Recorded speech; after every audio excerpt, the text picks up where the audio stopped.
show was defined by a couple of things like being on the small screen and being contemporary. And we were screwing with those things by going on the big screen and going back in time. So it just made me think harder about what Sopranos is really about and what the tones are. I'd seen the show twice. That's not the Tony Soprano of this movie. He's a young boy who is seeing the world around him, rejecting his father, rejecting a lot that's around him, but also feeling really attracted and compelled by this criminal life. And Michael brought such an incredible humility and sense of joy and laughter. I mean, we were laughing on set so much. I think he's really a remarkable young man and a remarkable actor. Michael Gandolfini told NYC Vibe that this role was probably the toughest decision he's ever had to make, and offered insight on how he managed the pressure and grief associated with playing this character.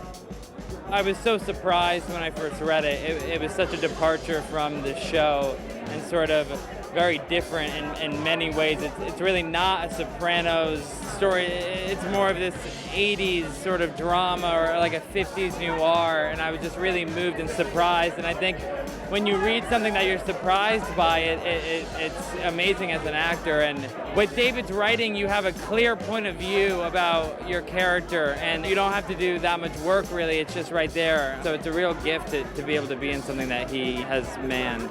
I'm looking forward to it. There's some fabulous actors in it, so that's exciting. And getting to see my friends is wonderful. I've seen Michael on screen and I know him, and I'm just going to see what he does. I've heard he's good, and I respect David and I wish him the best. So even if it had nothing to do with Sopranos, and it doesn't have a lot to do, I mean, it's somewhat, but not really. It's its own entity. It's in its own originality. It really is a standalone. I mean, you got to put 8 years or 9 years of viewing before you see this, but it does. It stands alone. David Chase really knows how to write, his stuff. He's a great guy to work with. I'm a big David Chase fan.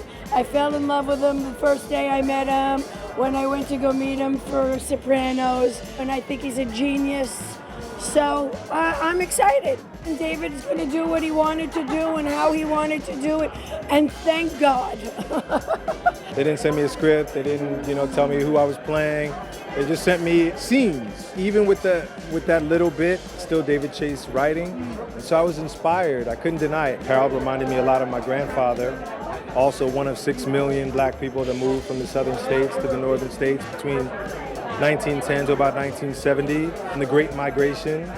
So when I saw the film, I saw a little piece of my grandfather up there, and that was deeply meaningful to me. There's so many great mob movies. I think what David Chase brought was this absurd sort of combination of the mundane middle-class life and these life and death stakes. David Chase has this unique sense of humor that I don't think is replicable. If you feel comfortable, please go to a theater to see this movie.